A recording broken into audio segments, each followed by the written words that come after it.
This is the Horse Radio Network. This is episode 24 of Horsemanship Radio, brought to you by Index Fund Advisors, IFA.com. Horsemanship Radio is a part of the family of the Horse Radio Network. Today we have Shannon McCarty. She's fresh off her win from the National Stock Horse Association show on her horse, Hickalina, winning the non-pro, the intermediate non-pro, and the novice non-pro at the Reined Cow Horse Fraternity. That's something. And we've got the author of Healthy Stables by Design, John Blackburn, who's been in the news a lot lately. And he shares how we could give our horses more choices in their environment, but we can still shelter and protect them doing it. And last, we have Dr. Andrew McLean discussing overshadowing in our trainer's tip.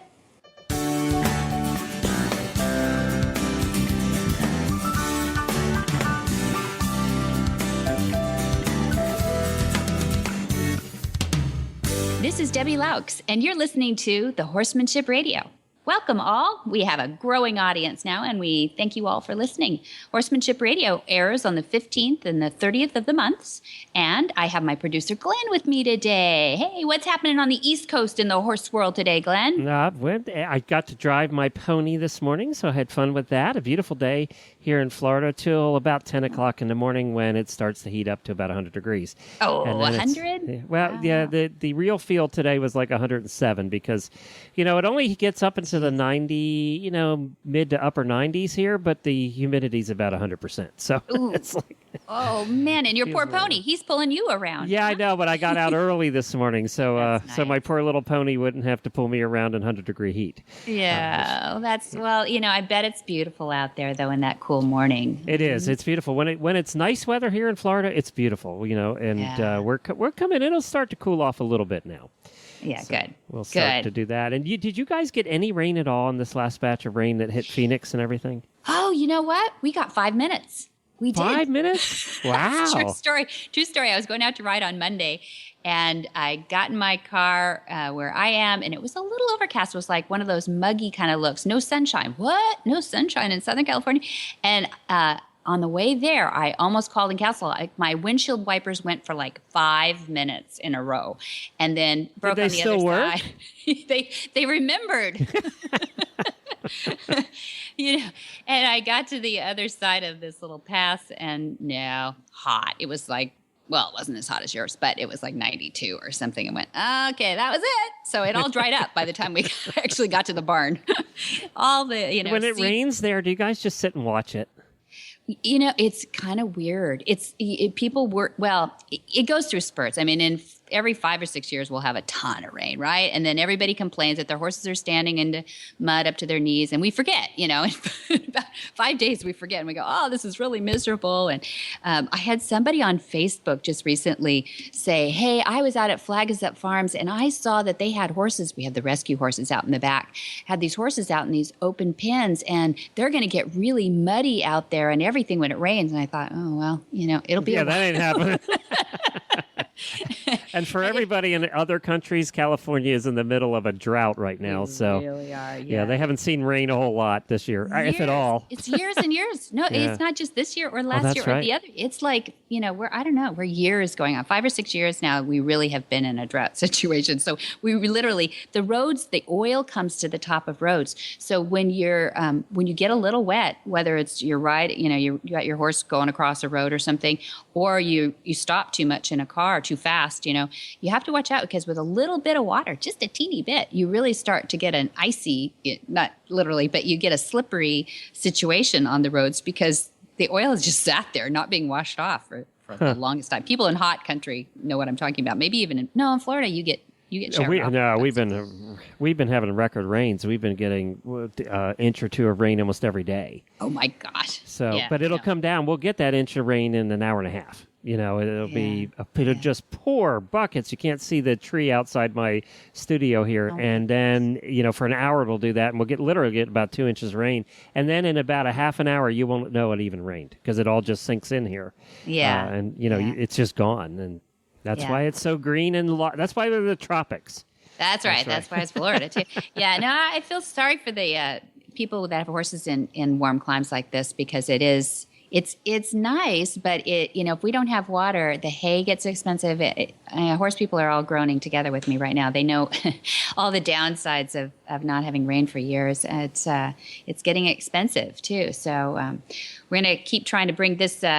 This John Blackburn has a lot of ideas for the environment of your stable too, and how you can keep some of the watering, conserve, and to do some solar panel, stuff like that really adds to the help a lot of, you can retrofit, or you can build your barn that way. So it'll be really interesting to follow some of his advice, and we'd like to have him back to even do more specific things for regions too. I think people will find that interesting, but write and let us know. And what did I see about your dad becoming this big star here recently? Ooh, that's right. He was on a publicity tour. Yeah, I have to tell you quickly about that. He spoke as a keynote speaker for Bravehearts in Illinois, just outside of Chicago, for their national. It's all the therapeutics get together and meet at Bravehearts, which is the largest veterans program through a therapeutic path certified program, path certified equestrian center, everything. And there's a wonderful team there, Megan McQueenie and Patty McKevitt, and they run a great program. And Dad was asked to keynote there. So he started there, and then he went to Washington, D.C., and he spoke to the Humane Society, and he's out there swinging for horses, guys. And he spoke to Elizabeth Dole's organization about doing some work with them and the veterans. It was all about, the whole trip was about horses and veterans and the Horses and Healing program.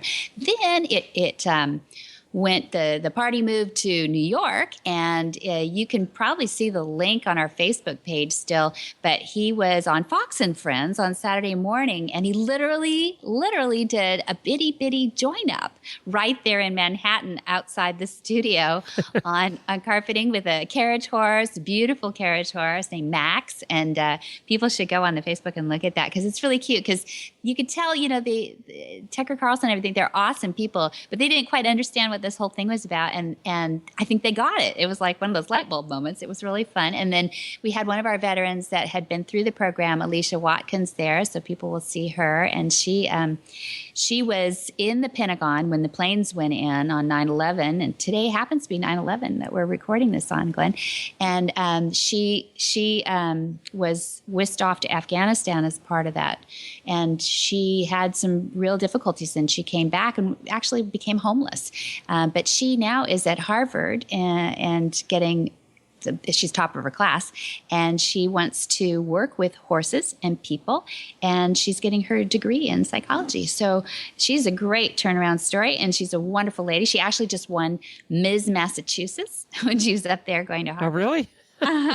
It's just a great story, so people should go and peek at that. It's a lot of fun. Dad was he was just a kid in a candy store. And then he went down to Kentucky to finish up this little tour, and he did a filming at TaylorMade Farms, which is famous bluegrass, Kentucky bred horses. And there, Joe Taylor was one of the first foundational trainers that really recognized Dad's work back in the 80s, and it was actually instrumental in the Queen finally getting exposed to his work, because he was touting it, and it went into articles and magazines, and eventually she read about it. So I credit the Taylor family for doing a lot for natural horsemanship, frankly. And of course, TaylorMade Farms is one of those little understated farms there in Kentucky. It's beautiful. It's gorgeous. It's huge. It's famous the world over. I think probably people could make an argument for it being the number one breeder and producer of thoroughbreds in the world. That's just where all the sheikhs come to shop, Yep, that's right. Yeah, it's a beautiful place. Of course, they're all beautiful there, but it's hard to be ugly there. It's true, but they really have a generational attitude towards their horses, and they love their horses there. And Frank Taylor and Mark Taylor, and just thank all those guys for just being complete wonderful hosts. And Dad just had. He just came back buzzing. Just had a great time. And you're going to see some of that on our Equus Online University, or if you watch HRTV and some shows, we'll have some footage coming out of that. And it's just really good for horses, I think, all the things that they're doing. Sounds good. That's last week. Anyway, yeah. All right, very good. Well, our first guest, who do we have coming up? Oh, we have Shannon McCarty. Talked a little bit about her in the top of the show, and I can't wait for you to meet her. And we're going to get to her right after this word from Index Fund Advisors. Hi, I'm Mark Hebner, president of Index Fund Advisors and proud owner of Monty Roberts' Willing Partners graduate, He's a Sugar Bear. You know, investment portfolios are a lot like horses. You need to find one that best suits you, your temperament, and your stage of life. Some people might like an energetic horse and an aggressive investment portfolio, while others are more comfortable with a gentle ride and a more conservative investment portfolio. The trick is to find the one that's right for you. That's what Index Fund Advisors is all about, matching people with portfolios, risk-appropriate, low-cost, and globally diversified investment portfolios. You can find the right portfolio for you by taking the Risk Capacity Survey at IFA.com. That's IFA as an Index Fund Advisors. Or you can call us toll-free at 888-643-3133. That's 888-643-3133. Shannon McCarty is a mother of 2 boys, Cal, who's 14, and Gray, who's 12, and she's lived in the San Ynez Valley of California all her life. She rode hunters from the age of 5 and then racehorses for 5 or 6 years after high school. And that's where she met Monty and Pat Roberts, my parents. In her mid-20s, she started riding Western horses, and she rode her first Reiner with Ron Emmons at Flagstaff Farms, then when Ron Rawls and Philip Rawls then were trainers. And she's been to the Snafflebit Futurity for the last 12 years. And she's going again this year with her mare, Chickaroo's Kitty. And she joins us fresh off her win at the National Stock Horse Association show on Hickalina, winning the non-pro, intermediate non-pro, and the novice non-pro at the Reign Cow Horse Futurity. Welcome, Shannon McCarty. Thank you for joining us today, Shannon. It's really good to have a non-pro winner with us today. We want to hear about your exciting trip. But first, who are you riding these days? These days I am riding a 5-year-old gelding named Hickalina, otherwise known as Pickles. Pickles. And he's what we call my derby horse, and that's for horses that are 4 and 5 years of age. So this is his last derby year. And my second horse is a 3-year-old named Chickaroo's Kitty, otherwise known as Cat. Aww. And she's my Snafflebit Futurity prospect that I'll be showing in September. How exciting. And you're out at the barn right now. Thank you for calling in from there. I am. Yeah, you're sweet. Shannon is one of the busiest riders I know for all our listeners out there. And it's culminated in a great win. Tell us about what you just achieved, and then take us back a little bit about how you got there. We just recently went to the NSHA, and that's the National Stock Horse Association, what they call a pre-futurity. And at this pre-futurity, they have a derby, and that is where I showed my derby horse. And one of the main reasons I went there is because it's his last derby of the year. Yeah. So it's kind of nice to go out with a win. And, No kidding. Yeah, I bought the horse the end of December, so I haven't really had him that long. Mm-hmm. And I've been showing him in the derbies this year. He was just a straight cutter. Huh.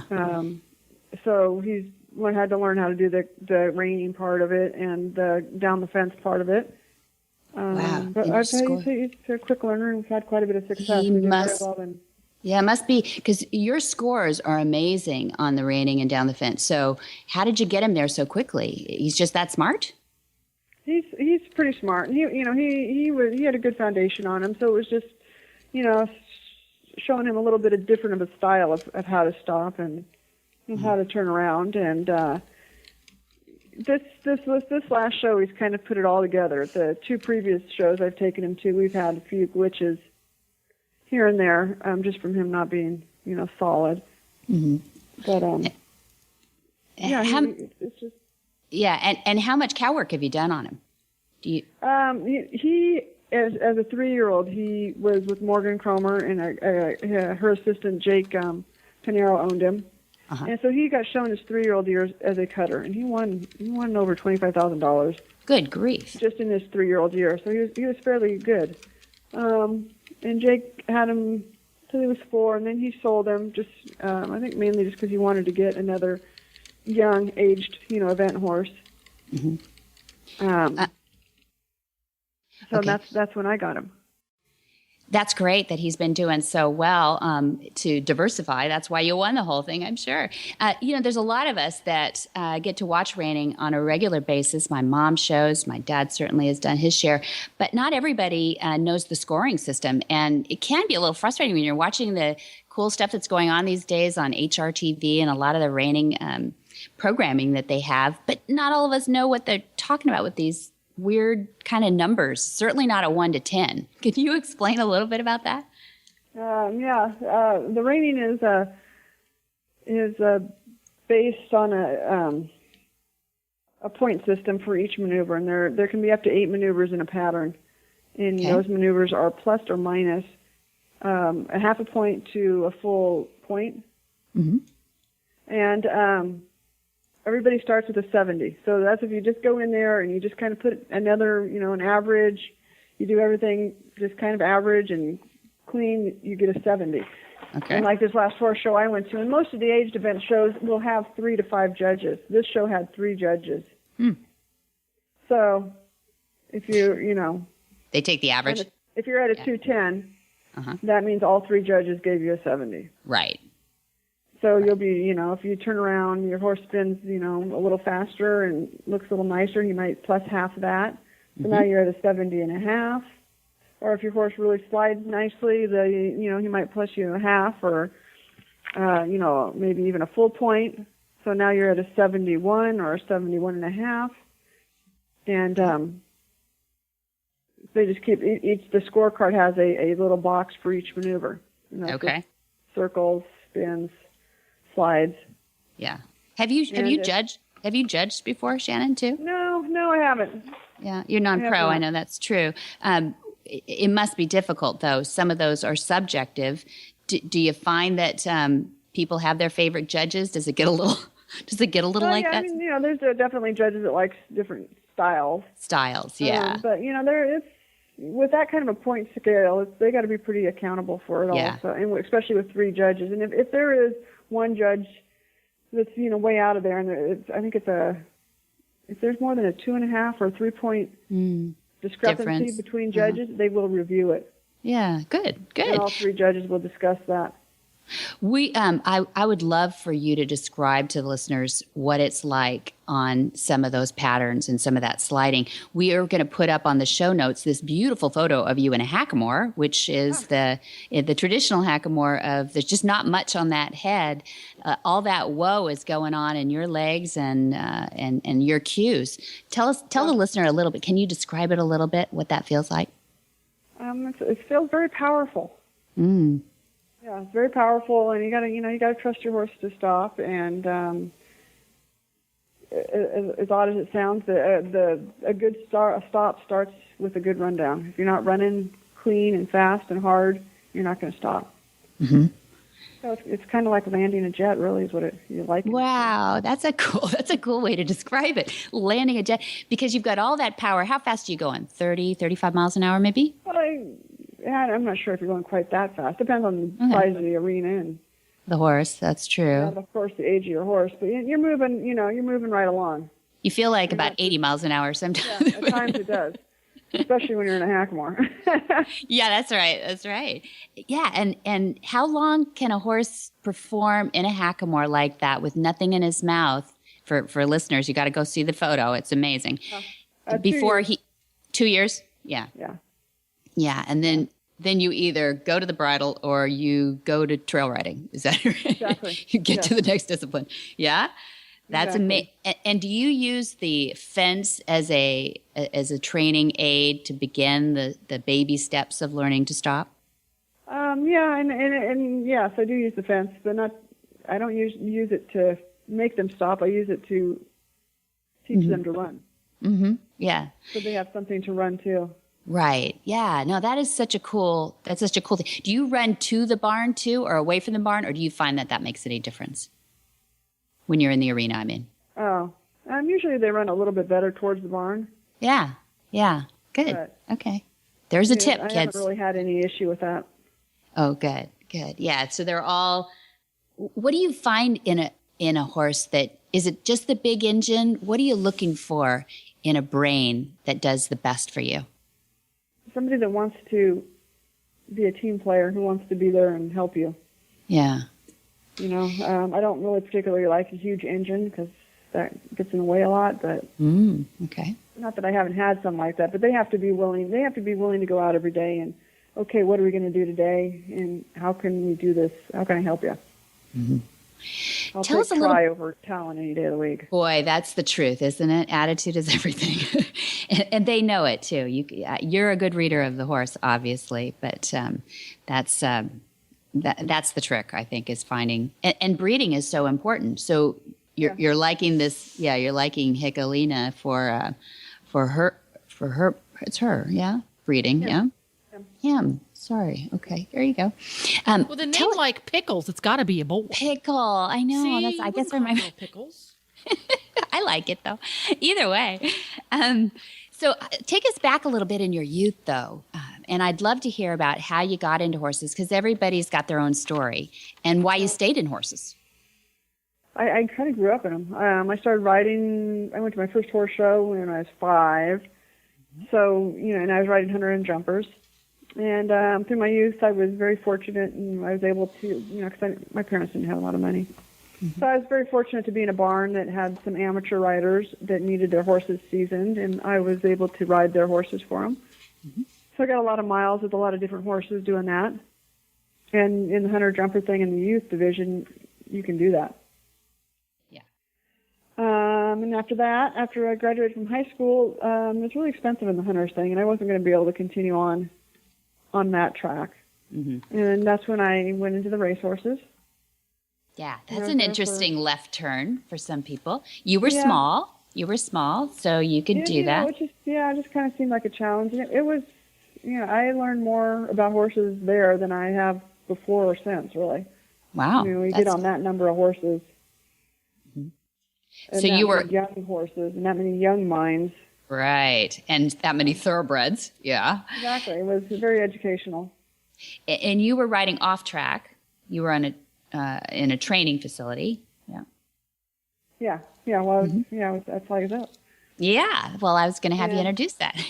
Yeah. So I was at Flag Is Up, for several years. I mean, doing that was back in the heyday when we were taking 100 and some head of horses to the track every day, and amazing. The 2-year-old flex sale and all that stuff. Mm-hmm.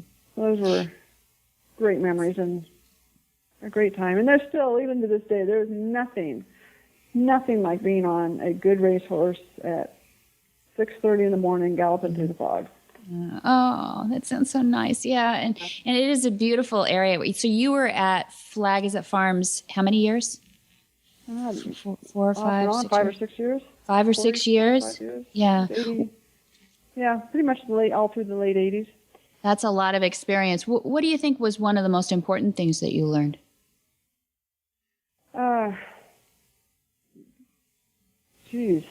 Just, I don't know, there was so much. Yeah. A little bit every day goes a long ways instead of a lot, That's a good one. Yeah. That's true. Not to overwhelm. A lot of horses there. Mm-hmm. And it was very educational also, during the heyday, we had 2 veterinarians there all afternoon. So, I got to spend a lot of time with them too, learned a lot about legs. Yeah, very good. Injuries of that nature. And so you got out of it then after that and started riding Western horses. That's a big divergence again. I was still there. They had a trainer on the breeding side of the farm, Ron Emmons, who was into reining horses. Mm-hmm. And I kind of started going over there after work or in the afternoons and riding with him a bit. Yeah. And that was, I was in my 20s by then, and that was the first time I'd ever even been in a Western saddle. Is that right? Yeah. That's amazing. So that was quite a transition. And I rode with him for a while, and then got my first cow horse from the Ward Ranch. Mm-hmm. And pretty much had one every year since then. Once I got my own cow horse, I was riding with Ron Rawls, who had also been at Flag Is Up, but he wasn't there when I was he was just leaving when I was getting there. And some people will know Ron Rawls' Right. name. Yeah, that's a great teacher. He's won everything in his genre, and the Magnificent Seven, et cetera, et cetera, et cetera. People can Google him. That's a good teacher to have. Yes, I rode with him until he left. Went to Texas, and at that point I switched and started riding with his son, Philip Rawls, and I've been with him for 8 years now. Amazing, and he's followed in Dad's footsteps and done just about as well. I guess he's probably still got goals to hit out there, but we've had him on the radio as well, and he's a good teacher. You think? Yes, he's an excellent teacher. He's a really good teacher, and he, he's put up with me for 8 years. But he's, I've ridden with several different people, and he was one trainer that gave me a piece of advice that I think really, turned my whole program around. And as non-pros and people that are going to lessons, we find ourselves kind of getting trapped into, hanging on our every word of the trainer. And my horse is doing this. I don't know what I should do. And when you get up to the upper level of where I would like to think I am, you got to start making those calls. And he told me a couple of years ago, he thought, Shannon, you need to own what you're doing. Right or wrong, you need to own it, because once you do that, then we can come and you fix it. But if you're kind of going, well, I kind of think this is right, but I don't know if that's right, this is not going to work. And once he allowed me to own my mistakes and own what I was doing, and that he was going to be okay with that, the program really just took off. Look at that. Yeah, it's a little bit like what you were talking about with the horse. It's up to him, and it's the attitude. Good advice. Good advice. Yeah, so you've been to the Snaffle Bit fraternity now, which is quite an accomplishment anyway, for the last 12 years. That's amazing. 12 years. And you're persistent. Is this something that you feel like you could do for another decade? Can you? Yeah, I can't imagine why not. Yeah, exactly. I physically hold up to it, but there's a lot of people doing it right now that are way, way older than me. That's right. That's right.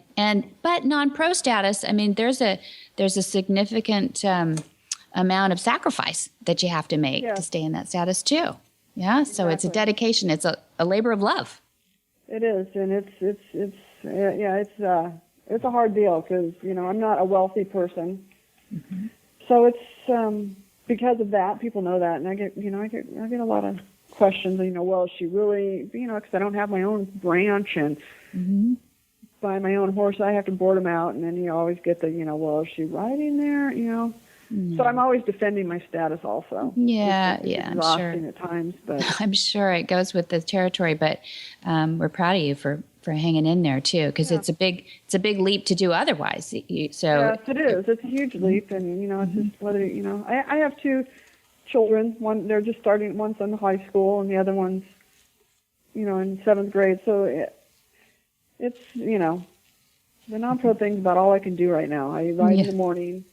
And take care of the kid. I can come get to work by, or work. I can start riding my horses by 9 or so. Be done at lunch and pick up the kids from school. And, if you were a trainer, you just don't have that luxury. Yeah, luxury. That's right. Good for you. I'm sure there's a lot of women out there and men who are applauding you for everything that you're doing, not only for horses, but for the industry and for the love of the discipline that you've chosen and done so well. So tell us about looking forward to the Snaffle Bit fraternity. When do you go? And they've added some money this year, so that's brought up the numbers. So there's a friend was telling me there was 51 non-pros this year. Wow, there was only 51 last year. Yeah, that's huge. And it's you're going to show. We're there for 2 weeks, and there's a lot going on. There's horse sales. There's a huge, what do you call it, vendor? Like a trade show part of it. Yeah, there's a big trade show thing going on, and it's the one horse show of the year. If you're not, I always bring family and stuff, even if they're not horse people, because there's just so much to see there. They just don't.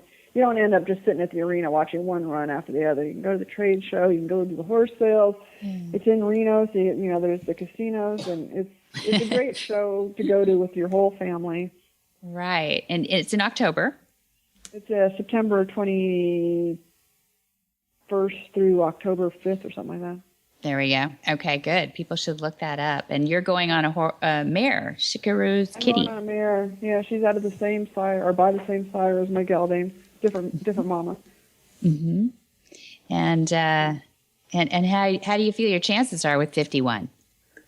I'm thinking they're pretty good. Good. Well, we'll be cheering you on. We're going to follow you up, and I'll put some stuff up on Facebook, and we'll keep up with you. And you have a Facebook page too. Is that the best place to go follow you? Yeah. I'm not really excellent about keeping things posted, but yes, that would be the best spot. No need to be excellent. We just want to see those cool photos, which is it's all about the pictures. It's all Absolutely. about photos. Yeah. So good luck to you, and I really appreciate you taking out your middle of your day here to come join us. I'm sure the listeners are appreciative too of the background knowledge, and we're gonna cheer you on. Hi, I'm Monty Roberts, and I'm dedicated to training horses without pain. You can learn to do it too on my Equus Online University. Western, English, the beginner, or the advanced rider. It doesn't matter. You can connect with other students online too, on our forum, and there's a new lesson every week. It's a lifetime of learning for you on my Equus Online University at montyroberts.com. John Blackburn serves as the president and senior principal of Blackburn Architects and has 35 years of experience in architecture and 30 years of work, focusing specifically on equestrian architecture, with more than 160 horse farms designed to his credit. His award-winning work is widely known for its beauty and functionality and sustainability. Blackburn has built facilities for racing, polo, dressage, hunters, jumpers, and quarter horses in a variety of climates and evolving site conditions. And he's been featured in dozens of equestrian architecture and luxury lifestyle publications. Welcome, John Blackburn. Thank you for agreeing to be on Horsemanship Radio, John. How are you? I'm fine, thank you. Good. Where are you calling from today? Are you back east? I'm back east. I travel a lot, but you caught me in my where I live and work is Washington, D.C. Washington, D.C. And you know what? It happens that Monty Roberts is there right now, too. Actually just flew from there today back to New York, but he was there, too. And you guys get around. I watch your schedule. You have offices in San Francisco and on the east. Is that right? Right. I travel. I sort of tell people when they ask me where I live, and I say usually airports. Yeah. Because I seem to be in one all the time. Yeah. So you do sound a lot like Monty. Well, John, it was an honor that you agreed to be on the show today, and I especially liked your approach, which is why I was hoping that you would agree to come on and share some of your knowledge. I like in your book, I fortunately received one of your books from you. Thank you, Healthy Stables by Design.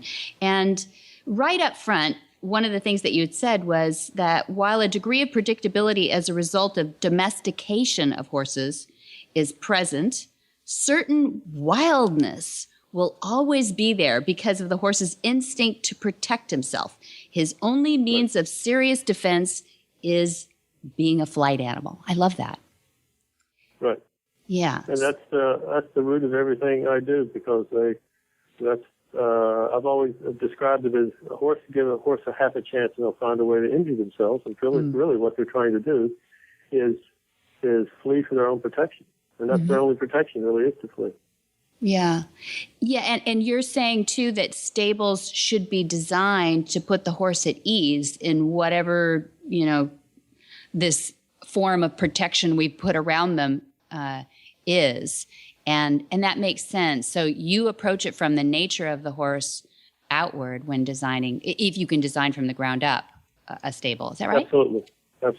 I love that. As I've said many times, a horse is really meant to live in the wild, and one of the worst places you can put a horse is probably in a barn, or certainly in captivity. So if you're designing a barn to stable a horse, you need to provide the same degree of security and freedom of its environment as if it were in the wild. That's hard to do. How do you do that? It is hard to do. Well, I look at it from the first thing I ask is why do we want to put horses in barns? Okay. And I describe it in some of if I get too long, tell me. I'll be glad to try to shorten it. But basically, I describe it as 4 values you're trying to protect. Otherwise, you leave the horse out all the time. But if you have 4 values. One, you have the investment value of the purchase. Mm-hmm. You have the investment value of the training of the horse. Mm-hmm. You have the investment value of the maintenance and care of that horse. Okay. And the last one, the most important one in many cases, and the 4th one is emotional value, which can be worth more than all 3. So if you have those values in your horse, you want to protect them. You could leave them out in the wild, which is great, but then at times you need to protect them. You need to bring them to a barn. And if you're going to have a horse in a barn, you need to design it to duplicate, in a sense, Mother Nature.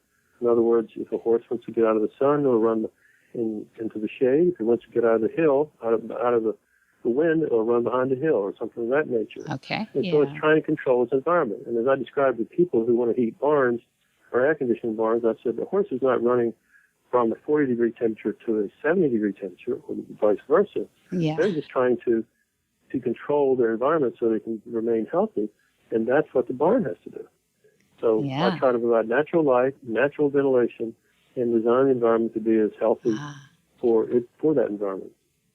So that's what you call their protection and shelter, is their ability, or maybe the stable's ability at least, to regulate some of this temperature and sun and environment. In other words, you got to now to sort of play God. You got to sort of be in control of that horse's environment. So it's got to have natural ventilation and natural light, and you want to. Horse gives off a tremendous amount of bacteria and humidity, and so you need to get that out of the barn. And so how do you do that? And I do it in as natural way as possible without incorporating mechanical means whenever possible. So you can reduce the cost of the barn, reduce the cost of the operation, reduce the risk of fire and other hazards that can come along with that. Good. That's hard to do. I mean, we're making a long laundry list of all those requirements, and they sound really difficult. Is there a difference in a barn that you might be designing for, say, like brood mares versus high performance horses too? Are there variables that way, or is a horse a horse?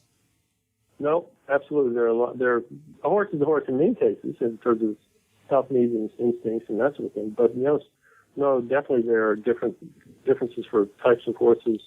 Certainly a broodmare barn, certainly a thoroughbred broodmare barn would be very different than a barn that might be for polo ponies.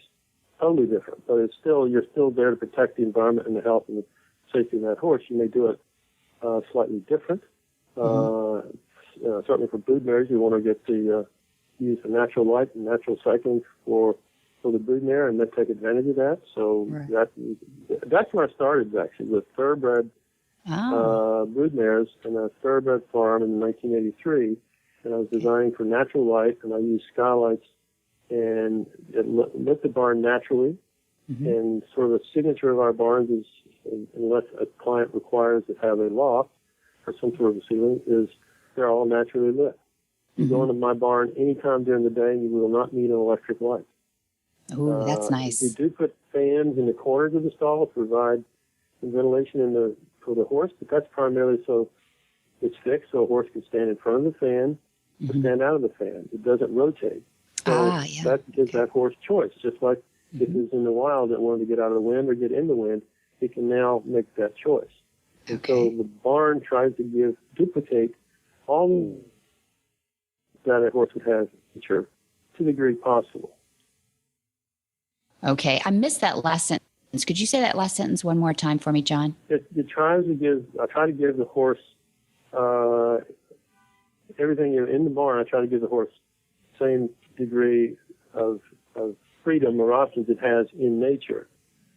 I don't know how I repeated it, so I hope that's... Yeah, I know, that's great. No, I got a blip on the sound, so I wanted to make sure I got that from you.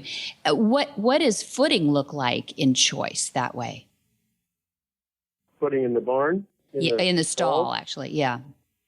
Well, there's a whole host of things you can do for footing in the stalls, and you do a lot of different things, and a lot of times it depends on the cost and the preference of the owner.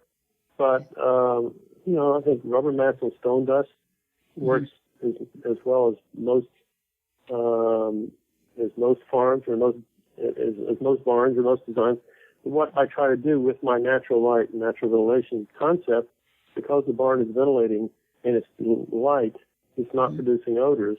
You don't get the ammonia gases and the methane gases collecting in the floor of the stall, and therefore ventilate. So that is freeing a lot of odors out of the barn, which normally is a problem. People complain about exfoliating because of it, maybe maintenance issues, maintaining a level floor, and for cleaning, but a lot of times it's due to odor. But if you can ventilate that barn, you're eliminating a lot of the causes of odor, and that's a healthier environment. Yeah, that's yeah, right. That's good. So you build obviously a lot of equestrian centers, but you also retrofit. I know you've been involved in some real classic buildings that were restored. So can you do the same thing with that? Are you limited then when you have? You are limited some, but for an example of one that we did do, that was a historic structure, which is Sagamore Farm in Maryland, which is the home of Alfred Vanderbilt, a native dancer, and is now owned by Kevin Plank from Under Armour. It's in my book. Right. We took that historic structure and we adapted it, and I think it turned out exceptionally well. But in that case, we could not change the orientation of the barn, which we probably may have chosen a slightly different orientation had we had a clean slate to work with. But we designed it in such a way using Dutch doors and ventilation skylights and opening it and removing the loft that it works exceptionally well. Great. So you graduated. Go ahead. I can tell you one little story about that barn. Okay. That after we built it, the farm manager contacted me and said, "John, we have a problem." I said, "What's the problem?" He said, "Well, it's raining in my barn." I said, "What do you mean it's raining in your barn?" He said, "Well, the rain is blowing. It's across the fields.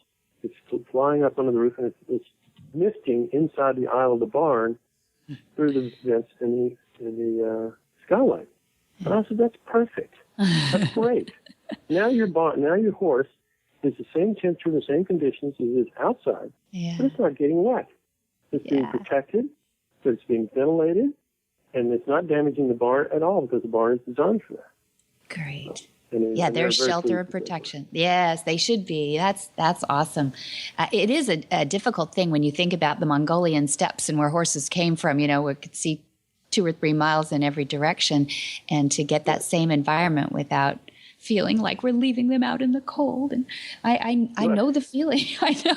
I know our, what do we call anthropomorphism? We make humans out of them if we can. But and working again with that same idea of retrofitting. I mean, if somebody couldn't change their barn right now? They're saving their money for you, John. And what's the best thing they can do right now to redesign the stall or redesign the barn? I like your idea about the fan that's stationary so the horse has the choice. What's another thing that they could do?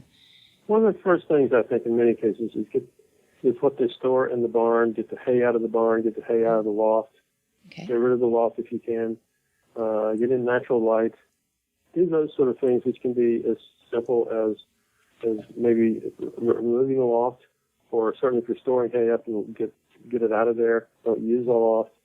I'd store hay in a barn for 7-day storage only because it provides convenience at the same time, and usually it's almost the same level as the stall. So you can service the barn, you can service it weekly, but you don't have it, filtering down into the air, people dropping in flakes of hay into a stall from a loft, and all that just adds to bad air. Yeah. And so those would be one of the first things. I do this frequently with an old barn. So I'll go through and we will make a priority list. These are the things you need to do to make this barn better, sort of tearing it down, which it can be the case. But this is your list, and what we do is we prioritize it based on the importance of it, how critical is it versus and the cost. And so then we develop a plan, a phase of how you could go in. And so we'll do this the first year, first 5 years, and do this the next 5 years, and so on. So eventually you can get that barn adapted to the best you can. But you can't always do it. But That's wonderful. That's the process we go through. Yeah, it's great that you have those options. And full disclosure, our sponsor, IFA.com, is owned by Mark and Beth Hebner. And that's how I met you, is that they're having you design a barn for them. And I thought this is going to be interesting to watch because they've got all those conditions in Southern California that are tough. You've got a hot environment that they live in. It's inland a bit from the ocean. And so you've got kind of quiet air and hot, and they're on a bit of a slope, and they've got, just like all of us, they've got conceptions about what a horse needs and what they don't need, and you're going to have to help us through that. We'd love to watch how this project goes with you and how you make those decisions about trying to be green and try to have a good environment but still have a shelter and protection from them. So one question I have on the flight mechanism of the horse, and we all know that that's the survival mode, and you talk about yoke gates so that the horse can see out. If there's a clamor outside, one of their flight mechanisms might be suppressed. It's a good thing. They might stay out of danger if they can peek outside and see what's going on and lower that adrenaline. On the other hand, we hear about territorial issues happening with gates that they can stick their head, or doors they can stick their head out of, and create sort of a walk by and biting mechanism. We've taken them out of their natural environment, right, and put them into something that can create a territorial. How is that more of something you work with the owners on, or is that something you have a strong stance on? I work with the owners specifically, and my process when I start to work with an owner is one of the first things I do is I have a very extensive questionnaire I go through, and I'm trying to learn what is it they want to do, how do they want to operate their farm, and we go through that and we ask every question we can of how many bucket hooks they want in the corner of their stalls and how they turn their horses out. Okay. And when they answer that, it paints a very good picture of how exactly that farm needs to operate to their satisfaction. Yeah. Then if I see things, having done a lot of barns and different farms over the years, I will mention, well, you try this, or you try that. And so you go through that process, and when you come out the other end, we hopefully have a barn that works for them, works for the horse, and works for the site, which the whole point of my book is to sort of show how every project's different, certainly with clients and projects, but the care and concern and health of that horse remains the same, whatever we do, and it comes out a different result each time. Yeah, it makes sense. The number of horses, and is it an equestrian center, or is it just the owners dealing with the horses, trainers, all those things? That does make sense. But a lot of people might be getting discouraged here because they think, I could never afford a John Blackburn barn, but he sounds brilliant, and he is. But you have templates, I think, too, barns that are sort of pre-designed things too. Tell people about that. I'll be happy to. We're back about 7 years ago, I was getting a lot of calls. First, it started with people calling me about wanting barns using green materials. And our barns have been green since I started designing in 1983. I described it as green, but back when green was only a color.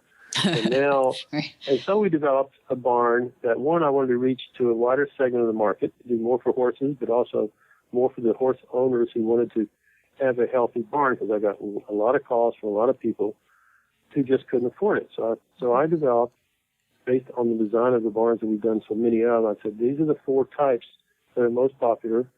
Let's create a model that someone could actually buy the plans and just go off and build it. Or they could buy the plans and we could help them and build it, getting a builder, or we will adapt it and develop the site plan for what they need to suit their program, their budget. And we can ship it anywhere in the world. Wow. And it's all green materials if you want it. Mm-hmm. You can put on active systems if you want it, so you can actually basically take it off the grid and have totally self-sustainable. So we've designed these things and try to keep them competitive in price. It's still not as cheap as a prefab barn, but the prefab barn manufacturer designs the same barn for the Upper Peninsula of Michigan as he would from South Texas. Yeah. So you're getting the same barn. In my barns, we would customize them to some degree for your location as required. But you could buy those plans at a fairly low cost and build them anywhere you want to build them. Now we've got about 7 under construction, and we've built 3 or 4 already. Wow. Yeah. So you get around overseeing all those too. Well, we're excited about watching the progress go on this Southern California location. Not the easiest environment, us Southern Californians. And No, it's not. Water is a huge issue. Hay is a huge issue, and water is a huge issue right now. So all those things will be fun to watch you. And we got to get you up to Flag Is Up Farm sometime too. And you can critique us. We built that thing in '66, so I'm sure there's some retrofitting that we could use on that old classic too. Thank you, John. Well, we will. We appreciate your time today, and we would love to check back with you if you would let us. And please do. We ought to stay in communication. So as the Edgar barn continues to develop, we will be happy to keep you in the loop. Great. We want to learn with you as you come up with these new great answers. Thank you, John Blackburn. Our trainer's tip today comes from Dr. Andrew McLean from Australia, where he shares his tip on overshadowing. Well, welcome back, Dr. Andrew McLean. Thank you for volunteering. I think we twisted your arm, but coming back and giving us a tip and using more of your time. You're all the way down in Australia. I appreciate that. We're going to be seeing you soon in May. But what would you lend us? What would you lend our listeners who just love horses and are all about horsemanship? Oh, thank you. You're more than welcome. The one thing that I think is very useful for horse people is a process called overshadowing. And overshadowing is a psychological term that basically means that when an animal or person is confronted with 2 different stimuli that cause it to move, the animal will actually move from the strongest one.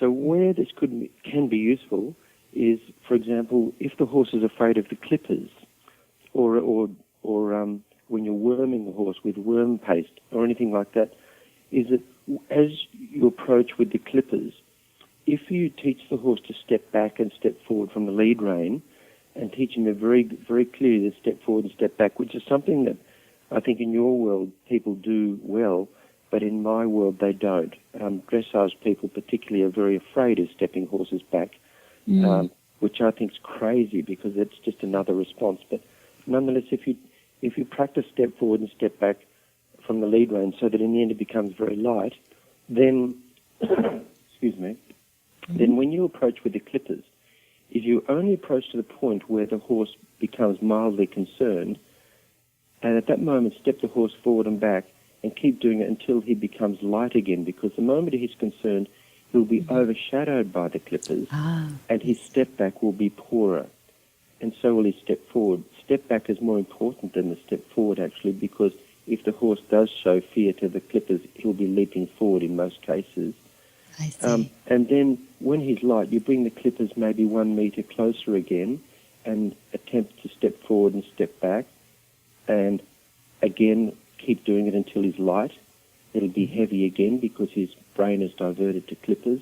And so you can close in with the clippers by doing this, and it's quite a rapid, easy reaction to produce. And then, of course, when you touch him on the skin for the first time, immediately step him back and then forward and back until he's light.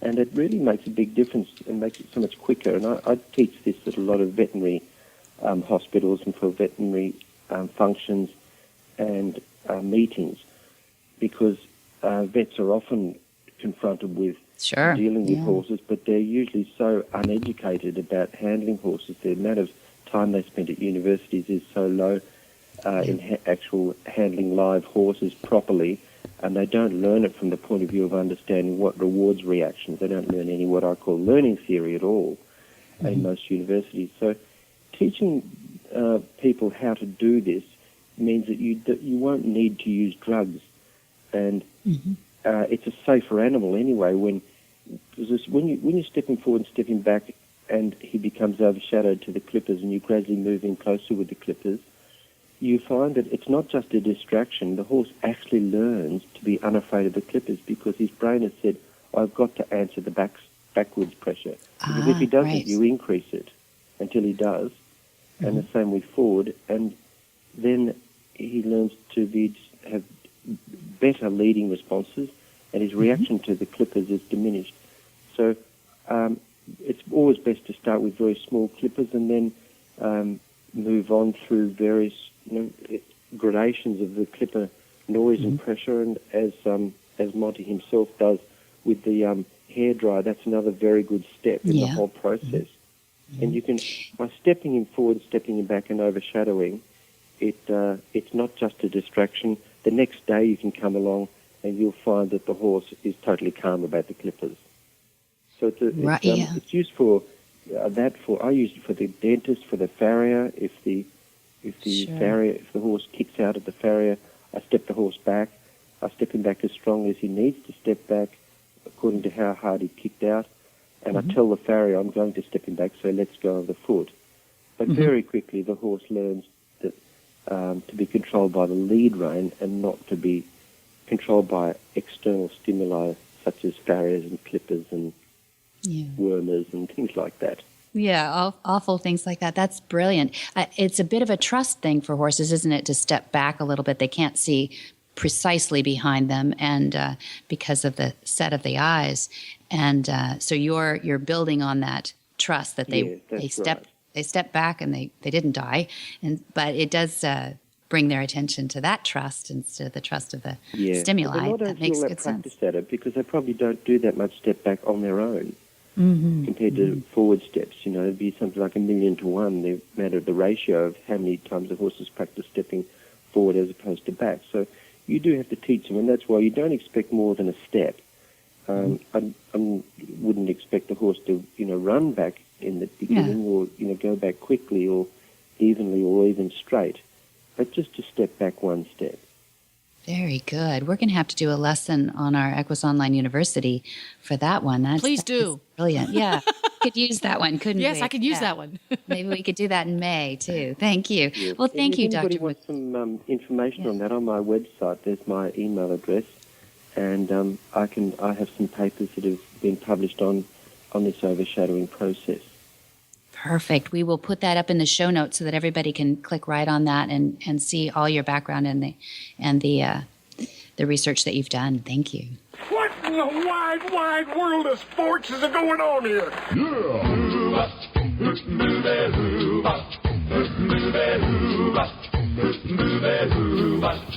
Where in the world is Monty Roberts? Monty is looking forward to meeting some new friends, two-legged and four-legged, in Solvang, California, September 20th at the Night of Inspiration Flag Is Up Farms. And after that, he'll travel to India to work with the Brook Animal Hospital and help train staff as to better equine practices there. October 5th through November 1st, Monty will be on tour in the south of England all the way up to Gleneagle, Scotland, and then on to Germany for tour on dates the 8th and the 15th of November. December 1st through 5th, he's going to hold a special training in English, but it'll be translated in Portuguese. Again, that'll be at Flag Is Up Farms in Solvang, California. So both English-speaking and Portuguese-speaking people are welcome. And then December 12th through 14th, that's a Friday, Saturday, Sunday, we have our next Horse Sense and Healing for stress injuries in our service personnel and first responders. It's free to those veterans who call us and arrange for that. And, of course, you can see more at montyroberts.com, and you can find Monty's calendar there, or you can give a call to 805-688-6288. For details about today's show, go to horsemanshipradio.com, where you can find links, photos, and more information about our guests. And as always, we love your feedback. Please follow us on Facebook under facebook.com/Monty Roberts and Twitter at twitter.com/Monty_Roberts. And many thanks to our sponsors. Be sure that you visit all the other great shows on the Horse Radio Network at www.horseradionetwork.com. Until next time, have many happy horse hours.